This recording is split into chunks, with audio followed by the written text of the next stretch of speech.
exactly what I just did? Yeah, a little bit more. All right, you got a couple guys in here, so All right, let's talk. They're coming. Anyway, that sounded really nice. What do you want to do today? We're going to talk about phrasing, concept. Yeah, let me play a little bebop for these guys and let them ask me. Okay. Okay? I'll play a little less modern and see if there's some questions. So.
So, I can't really hear anybody or see what you're saying, I don't think so. You guys want to talk about this a little bit? I played a little older school stuff just to warm up. We'll get more modern as we go, but does anybody out there have anything you want to talk about? Ask me, tell me, share with me, or have me share with you. Please come on with it. Come on with it. Yeah, did you start? That guy that you had here from India is on. Fathom, his name, Fathom? Yo, yeah, that's right, yeah. He said hello. Hey, yeah. Is he here? Is he there? They're having some connection problems here. He's in India. I'm not getting any responses. Something might be not right.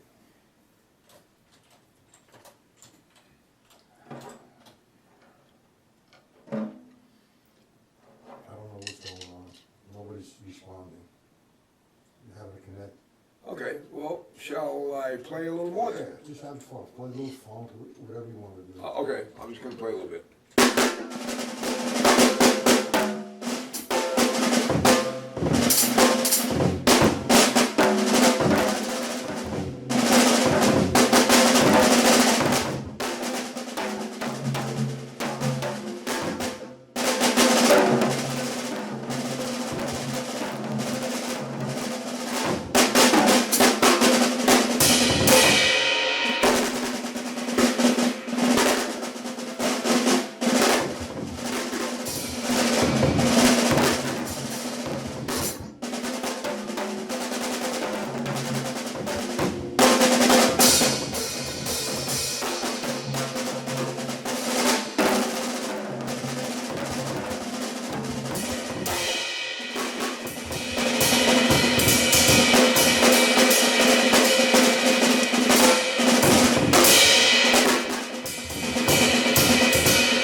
Very nice, Mike. Question. Yes. When you're playing like that, are you thinking a melody, or are you just improvising whatever sounds good, or? Well, the first couple of times I was just improvising over a melody, and this last time I was just kind of trying to get to know the drums. and just playing free, unopen. Okay, that's good. There's no questions, I mean, they just enjoyed you having me shop a little bit. You know, what we could do here is, you know, your label recently, or the last, I guess since you were early, is the funk, groover, or master, or whatever, and your whole thing is jazz. And, you know, let's get into a little concept on jazz about the form, you know, A, B, A, or taking 4s and 8s with the other musicians, you know, things like that. Sure. Yeah, well, if you play 32 bars, there's usually 2 A sections of bridge and then an A section. Each section is 8 bars long, okay? So then you kind of want to set it up if you're playing, or we call it comping for people. So if you're like one, like rhythm changes, 1, 2, 3.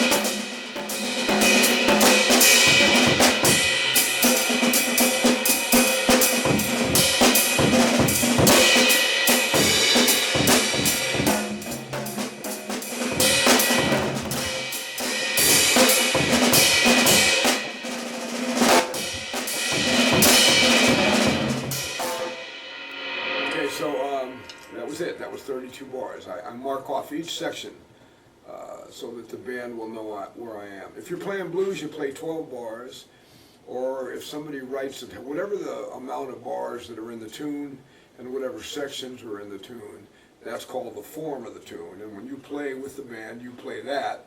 If you play a drum solo, you solo over that form. You just don't go nuts. Okay? Yeah, that's good. When you're taking exchanging 4s, what's the sequence on that, on a 32 bar tune?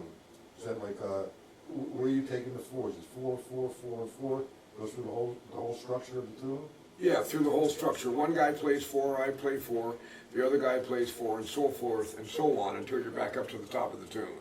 Yeah, same with taking 8s.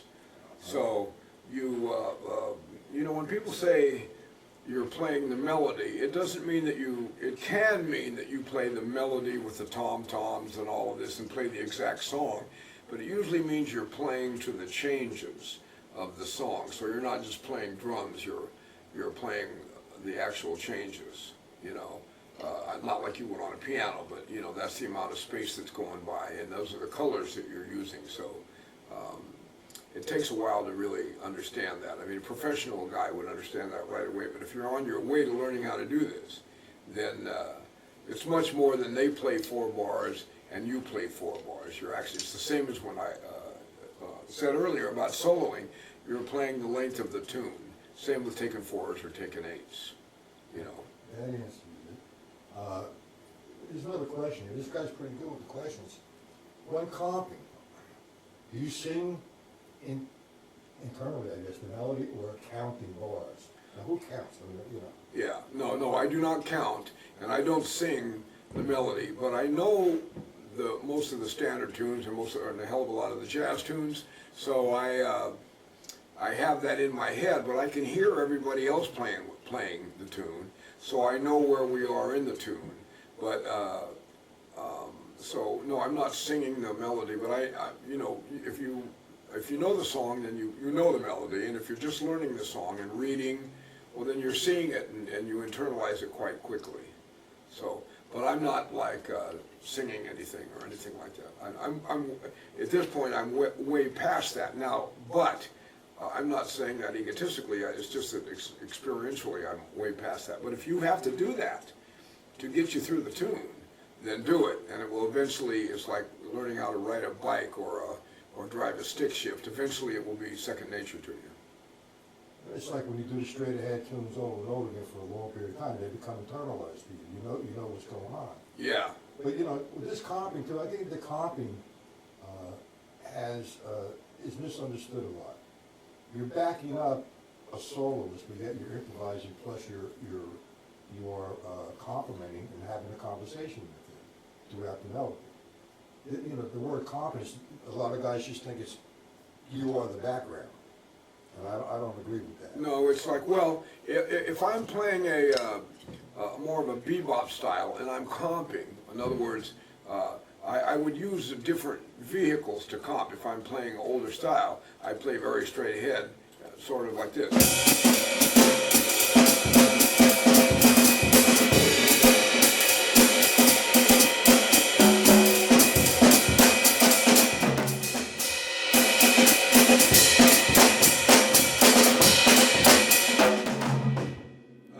In the pocket, and then I'm adding things to perpetuate the groove, and I'm commenting on what they're saying.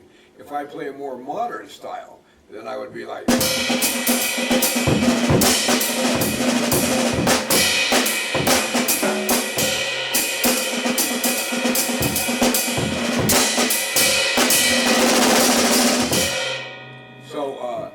Different, it's good to know the history. The more history than you know, the more people you can, musical situations you can accommodate. That's how I do it. That's what I do. I have listened to every 10-year period of jazz since the inception until now.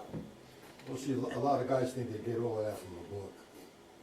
And Well, no, you can't, yeah, it's experience. And it's also listening to the music. The book can maybe tell you how to play some drum ideas that are cool, and that are cool for jazz, but without playing the music, it's going to be weird. It would be like a guy giving you a book on how to drive a car. Once again, and you've never driven a car, and all of a sudden it's like, okay, get out there on Highway 95 and hit it. You know, you might be, you know. a lot of problems. Anyway, just, you know, these terms, copying, taking fours, structure, they all have to be clarified. They all have to be, I think, the definition has to be universal, so that, you know, you have a seat to play off of. That's my opinion. We have some questions here. What particular things do you exercise to stay in shape, other than just go out and play 100 hours a day or 100 hours a week? Exercise? Yeah, like, you know, on the drums. You mean like how much weight do I lift, No, or with the treadmill? No, you mean practicing? Yeah. Oh, well, one thing I do is I practice playing different kinds of time. Slow. You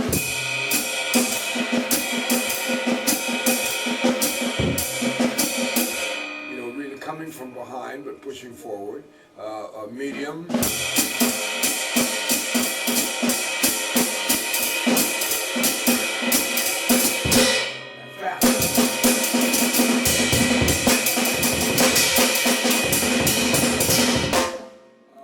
So, you know, I practice, and sometimes just a cymbal. Sometimes when you're playing, you want to put what they call a point on the cymbal and make it really definite. And other times, maybe you want it wider.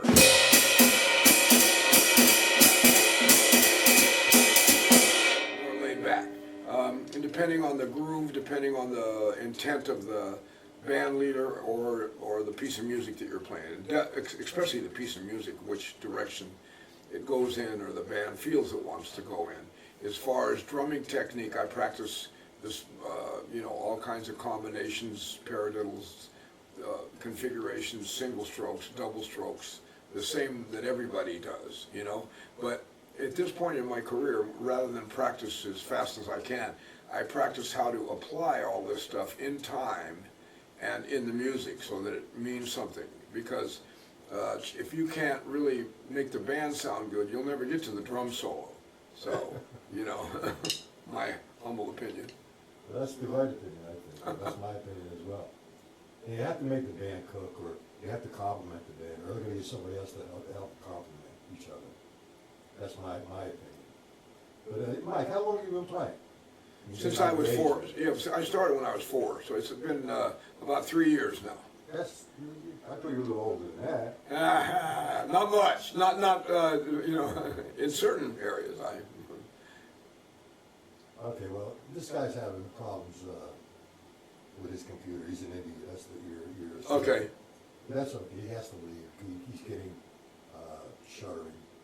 That's all right. But anyway, back to the music. All right. You know, like, your first gigs were like, you know, the rock and roll kind of doo-wop thing, or was it straight to jazz, or what was it like? Well, I always played jazz. I didn't play the funky thing until later when it became popular. But in my age group, it was when you were young and in school, it was big band. And then I went into bebop. And then I became sort of more modern. And now I kind of do all kinds of different stuff. But and then the funk thing came up when I was about 16 or 17. I was able to play popcorn beats from James Brown. I could just do them without even hardly practicing them, and so I got hired to do that. So it became a money thing. So that's what the funk thing was about. I never really played a rock gig. I think I played one like a year ago, kind of a rock gig, but I never played a rock and roll, you know, like. I never did that. I never. When I was coming up, that wasn't there. The Cream, by the time they were popular, I was working with Vince Guaraldi and guys like that. And so I was already swinging in this type of. That's good company, man. Oh yeah, yeah, absolutely. Well, we had a really good, this is an interesting question coming here. I don't know who this guy is, but he's throwing out some good questions. It says here, could you make a small demo, like now, of playing a jazz melody on the snare drum only? Can I? Yeah, would you? Well, yeah, okay. Listen to that melody. I'm gonna see if he can get it. All right. All right, here we go. That's One, good, yeah. 2, 1, 2, 3, 4.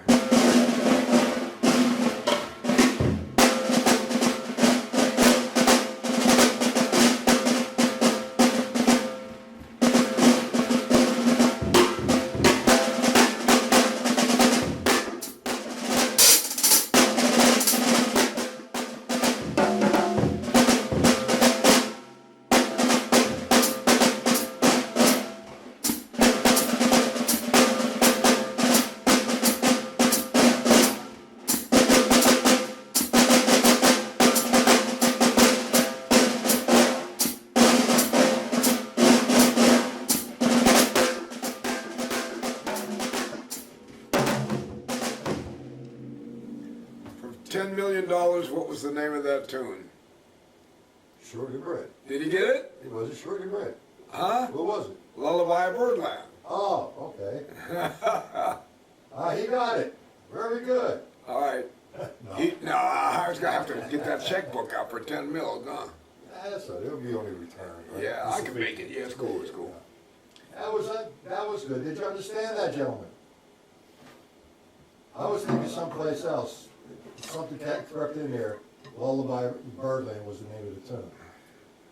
He was just humming the tune to himself while he was playing the snare drum. Could you hum it out loud? I don't want to, but I could, of course. Tell him to listen to Sarah Vaughan. She can do it a lot better than I Sarah can. Vaughan. Who is Sarah Vaughan? One of the greatest jazz singers of ever. Probably the greatest. If there is a greatest, I would vote for her. Did you catch the melody, guys? Yeah, Sarah Vaughan is something else. She was way ahead of her time. She was smooth. She was deep too. Oh man. Okay. Let me tell you a little bit about funk. You ask them if they want me to tell them a little funky Yeah, stuff. talk about funk. All right, first of all, you have to have a good backbeat. Like, and how I was taught to play my backbeats was like this. You kind of sit down on them after you play them.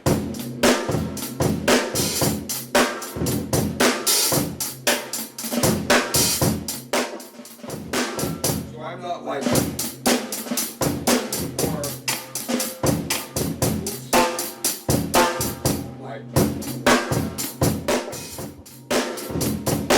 That way you get that fatback on. And even if you play your sophisticated stuff, you can do it.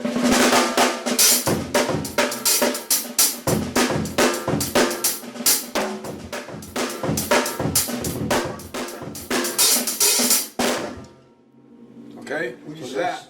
sitting on it, you mean you're crushing that on the backbeat, you're crushing that into the snare drum? Yeah, when I play the backbeat, I kind of sit down, I kind of press down on it a little taste for a nanosecond after the hit. So I'm not just like, you know?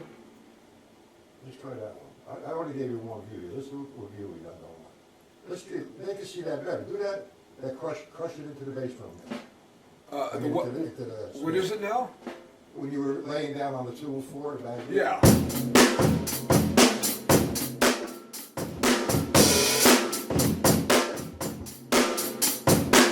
That way it's really solid.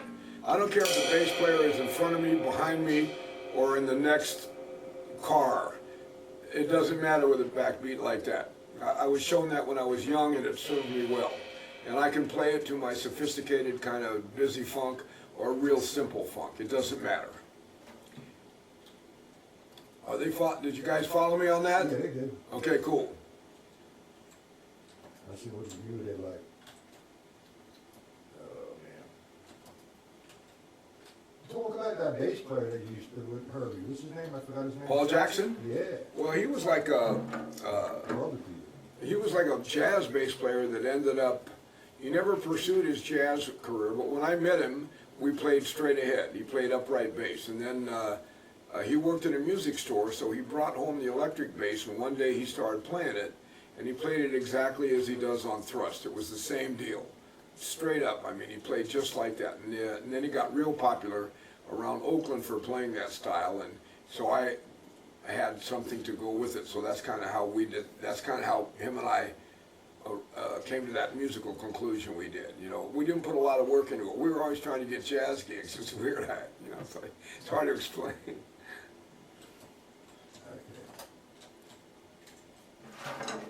Let me play a little bit of stuff for him. Yeah, yeah.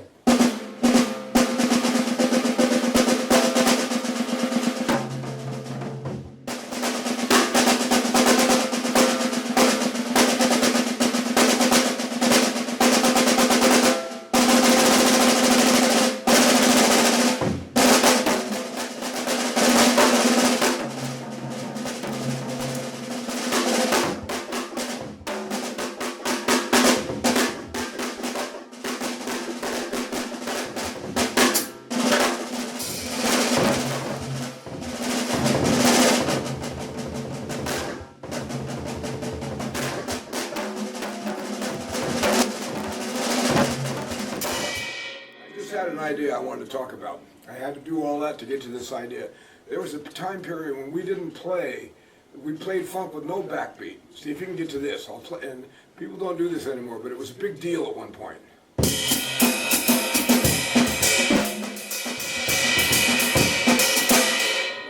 2, 3.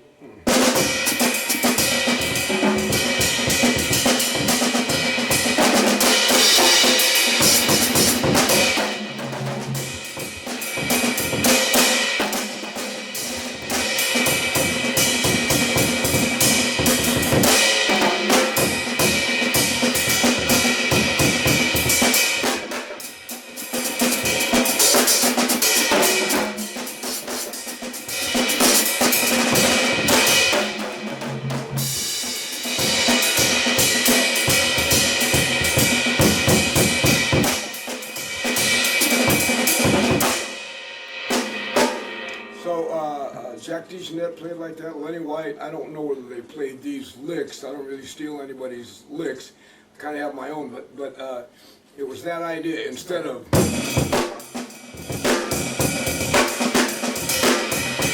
omit the backbeat.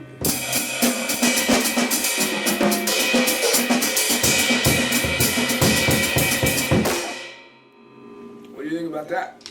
I liked it. Yeah, I love playing like that. It still sounds new to me because it only lasted, that kind of playing was only in vogue for about 3 years, and then it sort of turned into something else. I think I was responsible for accidentally turning into something else. I was one of the guys. You were a troublemaker. Yeah, I did. The compliment was that was really smooth. What is it? What I see, and this is my opinion from what you just played, without the backbeat, the too heavy 2/4, you know. There's the one book they have by Gary Shafee. He calls it Fatback, extra heavy duty 2/4 backbeat. Then you have without the backbeat on 2/4. That's called what is that called? I'll think about it in a minute. But it flowed. You did everything but the backbeat. Right. Instead of pronouncing it, you left it absent. Exactly. And by leaving it absent, it was pronounced. Yes, exactly. It's like when you're playing jazz, sometimes by not playing something, people understand that you knew it was supposed to be there, but you avoided it. And by avoiding it, it was the same as stating it. It was missed. They knew it was not there. Yes, there's a lot of great stuff you can do when you're playing besides, you know what I mean? There's a lot of different ways to go with this. This is good. This guy here, I don't know who he is. I'd like to get to know him. He's asking some very interesting questions. Let me just see where he's from. He wants to know what he should practice to get like that. To get like what I just Yeah, did? without the 2 and 4. Well, you have to internalize the groove, first of all, so you don't need the 2 and 4. You have to internalize the groove. That's the first thing. So that you're not dependent on 2, 3, 4. That'd be one thing you definitely need to do. And the other thing is like, sort of feel like maybe a Latin percussionist, not traditional, of course, and you're putting hot sauce on everything. So you would maybe get this together.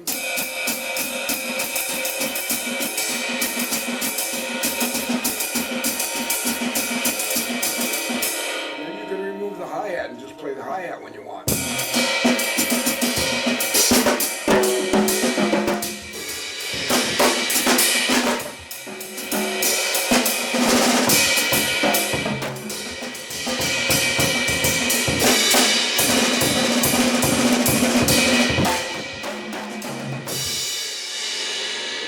So, you have to have a beat somewhere internalized. So the beat, my beat for this, if you want to even call it a beat, it's not like a steady beat, it's like a improv, but like. And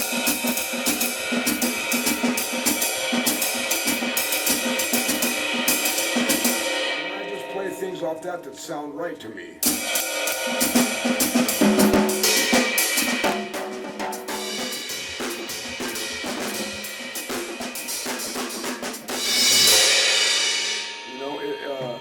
But you're not swinging.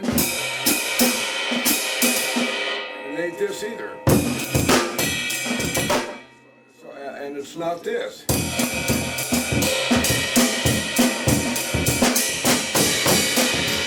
it's kind of like samba, funk, jazz, rock, funk, all at once. But it doesn't. All at once doesn't mean you have to play everything you know. That's just. It's like if you made a stew. You would want to season it with stuff that you like. You just wouldn't cook the stew and there. You know what I mean? I like that analogy. That's cool. Yeah, like it's like a gumbo. If you're making gumbo, you ain't just gonna, you're gonna try to put a lot of spicy stuff in there. So that's how I feel about that. Technically, I have no idea exactly what to tell you because it's not hard to do. If you just try to play the cymbal and not the hi-hat, I don't know who I'm talking to. Look, I'm staring at the computer like I'm talking to sound. That's funny, man. If you just play the cymbal and not the hi-hat and no backbeat, you'll be forced to do something sooner or later. So that's one way to start, is just to dive in the pool. That was good. I like that.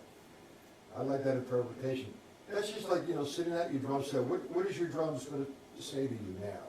What kind of conversation you personally are going to have with your drums when you practice? What's coming up? What do you hear? What it sounds like? It's like there's a time signature, obviously. There's a starting point, and that starting point evolves into a circle. And from point A to get back to point A, you have all that room, all that time to improvise in time. Right, exactly. Right. Well, is that a question to me? Like? Yeah, well, no, the question was, he was very smooth.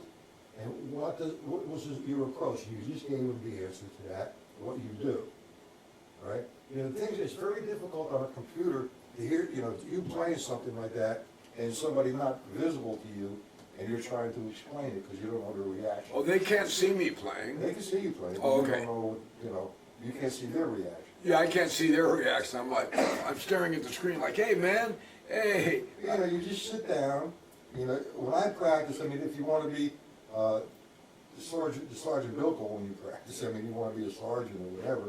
You want to be restricting yourself to a certain exercise that you work on. Well, you're not improvising. You're working on a particular thing. Yeah.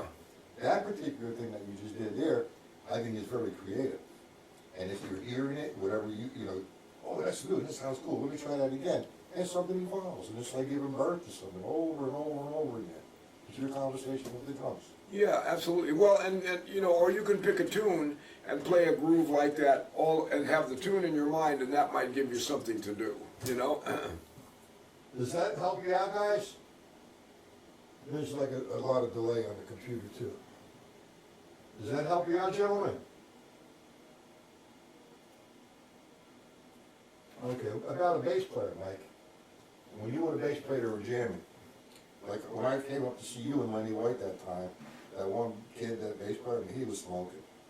And he was. Daryl Johns. Daryl Johns, yeah. Hey, great. When you're playing something like, you lock it in, you're on a recording, like when you were with Herbie Hancock. I listened to some of that stuff. It was at the Loft. What was that? Oh, you mean well, which thing? I don't know. You mean the record? Yeah. Thrust was one of them, and then What was it? one was called Thrust, another one was called Flood, Mm-hmm. and then I did some on Death Wish. There were a lot of different. It wasn't, you know, maybe 4 or 5 records we did, you know, where there was some improv for me. Well, usually when you locked in with the bass player, just lay down, you know, the same kind of thing, and it wasn't what they call a fatback. We did. Well, a fatback, people get that misunderstood. Like you give it a heavy downbeat on 2 and 4. That's not a fatback. That's just a heavy downbeat. Yeah, yeah. Well, we played well, I definitely locked up with the bass player. I mean, that's you know, and especially with Paul, he was easy. Him and I were really close friends, so that was not hard to. It was very easy to lock up with that guy. But you know, for me, fatback was more of a. You know, I don't know what they. I mean, it was more of a style. At one point in the 70s, people used to say that, play some fatback. And it usually meant like really get, you know.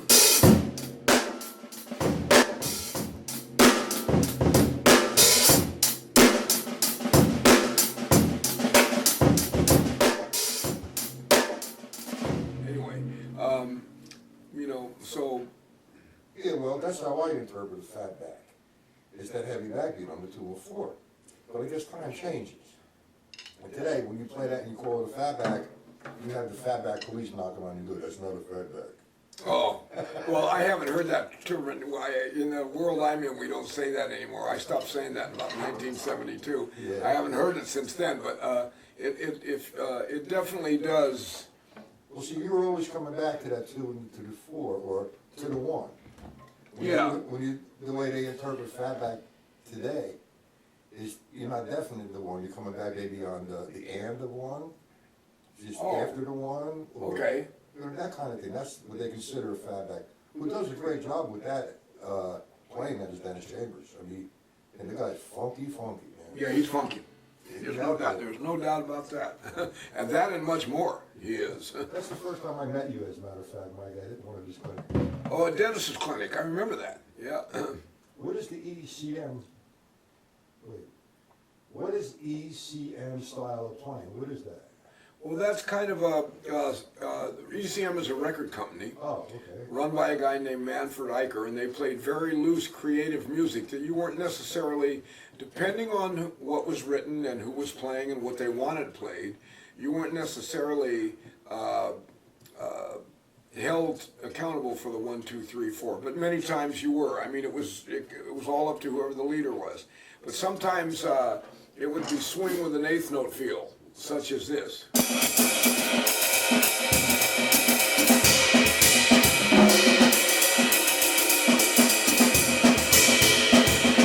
Just really, you weren't chained down to.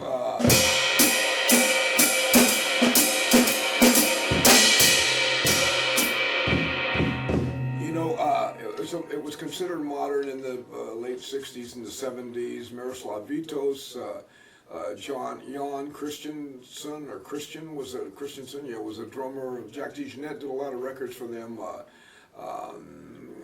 Now my dear friend Michael Formanak makes records for ECM, and so it's kind of people who have an adventuresome, seeking spirit and want to, they don't want to be relegated to just the regular style of playing jazz. if you will. Well, it's That's the not- best I can say. It's Although, not considered out of the box, no? huh? It's not considered out of the box. I think it is out of the, it's definitely thinking out of the box. They're definitely thinking out of That's the what we box. asked. Excuse me. I mean, in my mind, they are. The guys I know that record for them can play anything. They can play with Art Blakey, or they can play some ECM stuff. It doesn't matter. They're just really great musicians. You know, when somebody says playing out of the box, they have to have a box to play out of. Ha, well, that's true. You know. Maybe it'd be more out of the box if we all played in the box. Whatever. Yeah. Some of these guys who play out of the box, they're taking sounds from outer space and just bringing them in. You know, there's a couple good guys out there that do a good job of that. It's very interesting. It's for Oh, sound. You go to an engineer and digital it. You know, it's okay. But I played a gig like that the other night. You have to be sincere. You have to really make music. You can't just get up there and, because they know. there was a guy that used to go to the village all the time, play a gig just with a ride cymbal. Do you remember his name? He just used a ride? A ride cymbal. Well, I remember that guy. I don't know his, I don't You remember. remember? You remember? I him? can't remember, no. Okay. Anyway, that's what they're asking. The ECM style of music. That's out of the box, in my opinion. Parker was that guy's last name. Yeah, that's the right. ride cymbal guy, Yeah. but I don't remember his Parker, first name. that's right.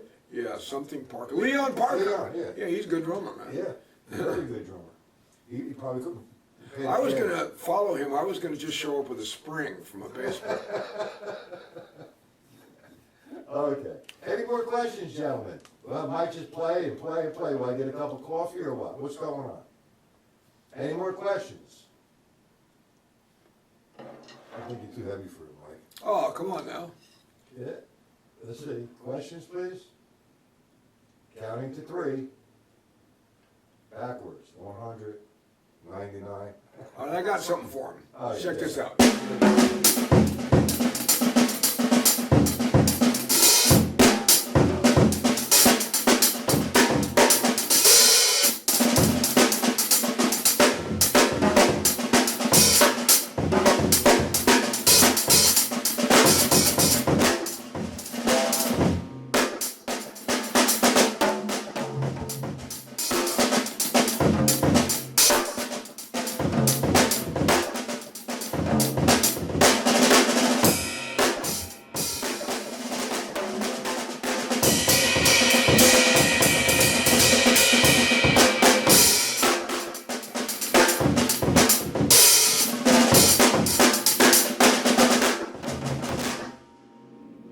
Yeah, that sounded nice.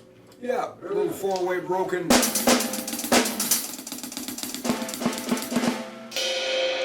those dynamics make a whole different thing out of the thing. Now, what I hear when you were playing that, I guess he called, what was that, the EFC? Or what is that?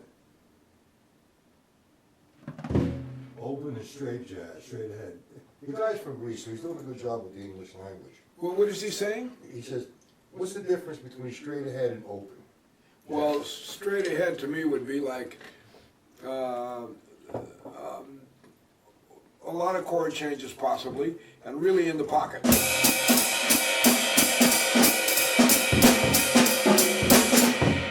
And open would be just more open. It's open for interpretation, like.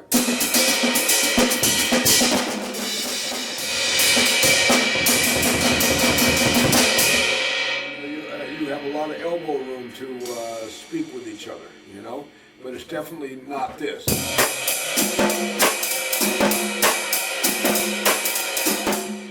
I like both very much, very much. I'm not, like for me, I can play this side.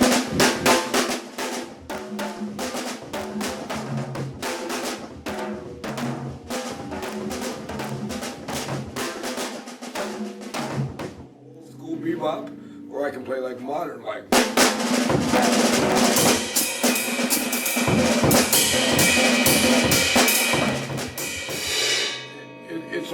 It's all good for me. I'm cool with any of it. I mean, I like all that stuff. Well, I usually tell everybody, like we talked before on the way here about, you know, they need a starting point if you're just a beginner with the ding and shank thing. Yeah. And to get to this point. But also, like, you know, somebody says, hey, Mike, I I want you to back up my band, but I want you just to play straight ahead, 2 and 4 with a jazz pattern. And he's gonna give you $1,000 for the night, you're gonna play it. Oh, there's no doubt. That kind of money. There's no, you know, I was hanging out with Lenny White the other day, and we were just talking, for all you guys, and even for guys like me, for all of us, you guys who are just beginning with the jazz thing, and guys who have been playing 50 years, 40 years, 30 years, sometimes you just have to sit down quietly. They call it catting with the bass drum. No, I call it that. They call it feathering the bass drum. That's when he's playing a quiet 4.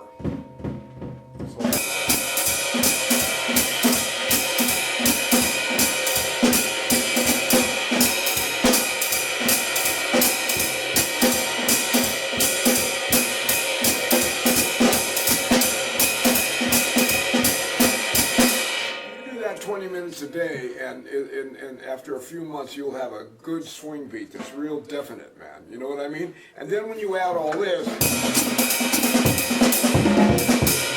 you know, on and on and on, you're okay. I mean, you'll be solid, because swinging is a beat, just like this is a beat.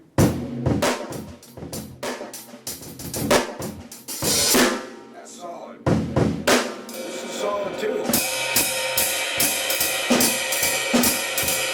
Not like you're thinking, where is it? Right, it's a rock solid beat, you know. So you just you got to work on it to get confidence in it. You know, you sounded here. There's a couple Philly Joe Jones and Elvin Jones things and Max Roach things going in there. To help things along? Yeah, I saw you play. I heard you playing it. Well, yeah, definitely. Well, one of them, the things that Philly Joe would do was he'd put a beat, just one bass drum beat on 4 every once in a while.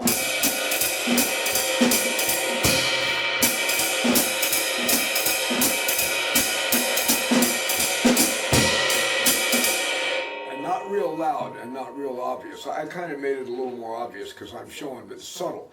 But it would help the groove, you know what I mean? And so, and sometimes the old school Wilcoxon phrasing.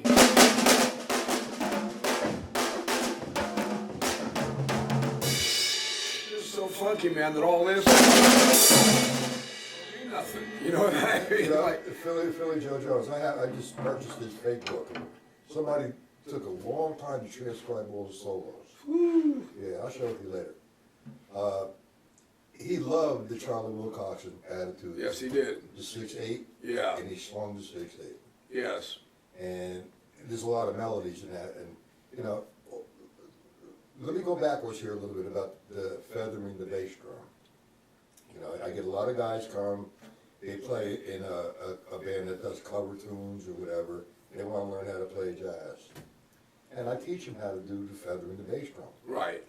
And it's kind of hard when they're popping that bass drum with their music that they play. Right. It's a new world. Right. So I never forget this one time. I'm teaching this guy, and he's doing his lesson like he's sitting there. And I said, feather the bass drum. And he said, that's hard to do. I said, all right, watch. Let me go over there and do it. So I was playing the jazz pattern, and I was feathering the bass drum. You know what he said to me? I don't hear the bass drum. Oh. I said, well, you're not supposed to. Right. Then I didn't play the bass drum. I said, now do you hear it? He goes, yeah. That's better than I could ever say it, Matt. Beautiful. But well put. That's right. And that's how to make stuff swing too. I feather the bass drum all the time to help the bass along. Not that he needs it, it just puts more booty on it, as some people say. You know what I mean? You know, back then it was like, you know your place as the drummer, you're keeping time. Yeah, I guess you could say that, but you know, you pop in the bass drum, you do all the hits with the band, and you improvise it. That's the Max Roach, this Elvin Jones. Yeah. He's and Tony. My idol, man. Yeah. Well, me too. Yeah. Well, there's the man right there. I don't think they can see that, but yeah, they can't see that. He played his butt off, and I'll tell you. But anyway, you know, that's the feather in the bass drum is a very important element. You know, it's just not. That's why it got called the kick drum. You know why it got called the kick drum, Mike? I don't. Let me tell the guys here what we're talking about, if you don't mind. It's your show. No, I want to know. I don't know why they called it that. In the studio, with the big, you know, the engineers with the big boards, and they have everything labeled. This is the piano, this is the horns, blah, blah, blah, and all that stuff. And always the drummer, right, was next to the bass player. So now they have the bass player, and they got all confused about the bass drum and bass player, so they labeled it kick. Interesting, thank you. Yeah. I didn't know that. And I've always wondered when it. Well, they can't come to that term. Hey, It's not a listen, kid you drum. know what Eddie Henderson, you know the great trumpet player Eddie Henderson, wonderful, one of the greatest. He said to me the other night, yeah, this guy was playing and you could, you could hardly even hear him close the sock. Sock, what's that sock symbol? And they call it hi-hat. Right, that's the sock symbol. Yeah. And here's When I was a the- kid, We're gonna have an interesting one tomorrow with the evolution of the sock symbol, so to speak. That's what I used to do. What kind of sock symbol should I buy? yeah, right. Yeah, play it on the sock. Anyway, you know. And I tell the new students to do that, and they look at me like I'm a weirdo. What's a sock symbol? And I was in a band last year in England, and I told I forgot, and I told the sound man, turn the sock up, and he was just silent. He never even answered me. And pretty soon, one of the cats in the band, I think it was Donald Harrison, started laughing. Anyway, This guy from Greece is a very interesting young man. He's asking, is there any way to apply Charlie Wilcoxon to swing? well, I have been a lot today. You know what I mean? Like if you, sure, if you take, I'll just give you a simple thing here. If you take roughs and drags, right? All right, I'll start slow.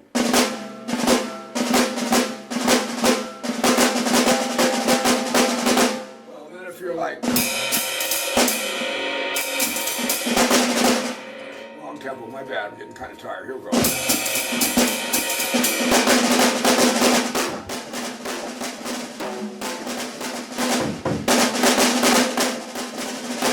That's all Wilcoxon.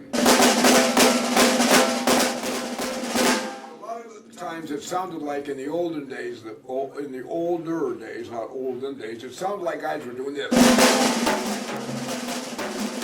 thought they were just rolling, but it was Wilcoxon.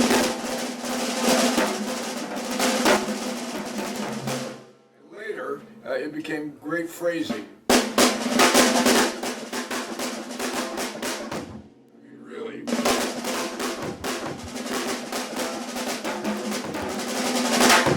And then later after that, things became more up off the drum. Singles and doubles and all this type of thing. And then it seemed like the Wilcoxon thing got lost for 20 or 30 years, and now it's back. It's making its way back. But I like it. It feels good. You can really get some guttural. Play slow. Go ahead. Okay, let's talk about the Wilcoxon look. The question is, how would you apply that? And you know, you've been doing it all just about almost every time you're playing. But they think they buy the book, open up page solo number 80, and sit down and play it to a tune. Yeah. It don't happen that way, man. No, you got to make it. You got to take the parts of it you like and have it work into a tune. Otherwise, you'll be like, it will sound like a march, you know. But the sticking. Check out some of this. That's a beautiful thing. And if you want to use it, you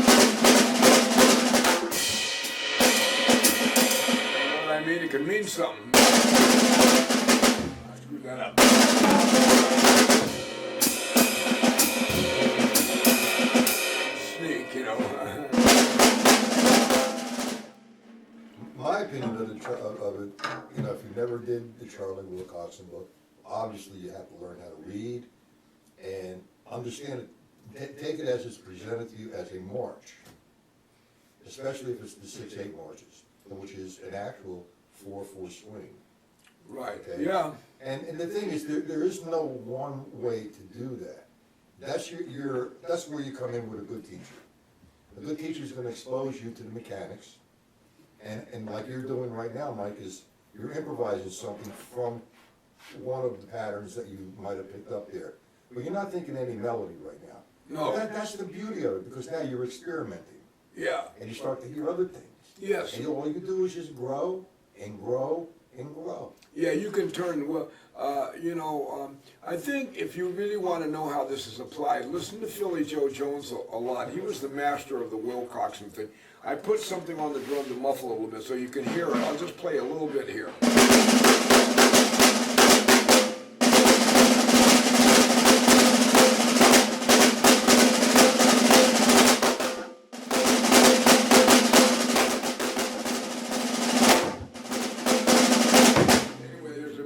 Things you can do with this. I'm sort of interested in this one today.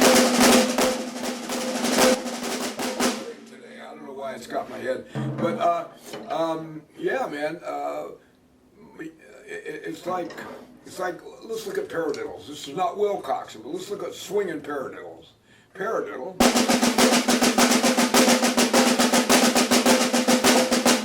Swing 'em.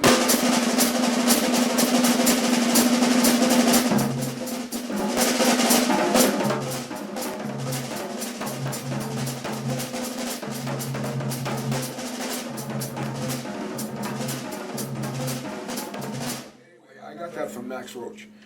He would play swing and I thought he got that from you. Huh? I thought he got it from you. Well, he did. Yeah, I showed it to Max. Like, even though he was doing this before I was born, somehow, karmically, I'm not sure how that works. Anyway, I'm gonna ask if you have any questions, and if there's no more questions, it's almost time to wrap it up, if you just wanna solo them out. But, just let me make a few announcements here. I'm doing every Monday, Tuesday, and Wednesday, if you don't mind, right, Mike? Monday, Tuesday, and Wednesday, what I'm doing is, on YouTube, I'm giving a free one surface lesson at 1 p.m. Eastern Standard Time. Then in the evening, we're on this site at 8:30, 8, and 8, Monday, Tuesday, and Wednesday, doing a drum set application. So, and I'm also running a special for a while. If you sign up for 6 months, you'll get 2 of my publications, free. I have 4 different publications. I know it's an excellent example of paradiddle swinging. Very good, Mike. Anyway, anybody interested, sign up for 6 months, you get 2 books, and it's like 144 lessons with PDF sheets and occasional videos. So Mike is gonna, if there is no questions, okay, Mike's gonna play a little bit, and we're gonna close it up, because it's hitting the hour right now. And we should have a good old time. No questions, going once. No raffle today. Tomorrow we'll have a raffle. Tomorrow we have the Daniel Glass. Ah! Yeah, Daniel's gonna do a breakdown of Gene Krupa's Sing, Sing, Sing. And we will be giving out prizes. Okay, like a couple books, a couple Skype lessons, a couple discs, some drum heads. So stay tuned, gentlemen. Okay, Mike, take it.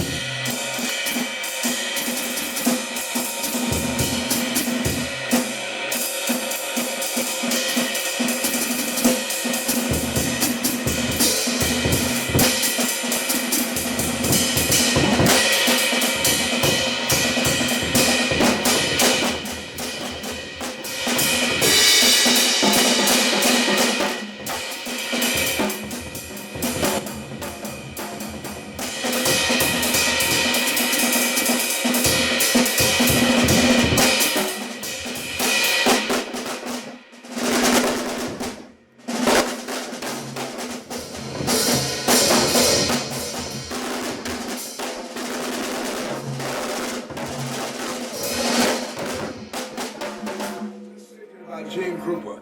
Play this for Daniel.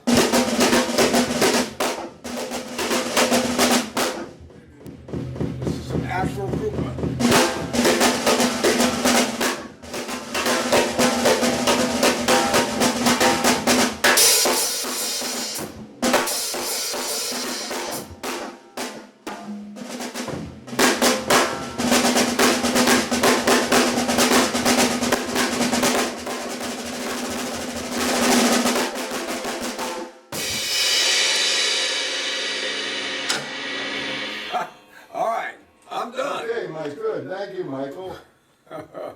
Thanks, Matt.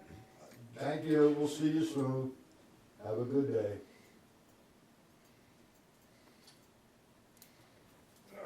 All right. You did good, man. Yeah. A lot of interesting stuff. I thought that was a buddy thing, a little bit tricky with the. It was two above them? They're a level of understanding. Yeah, you did.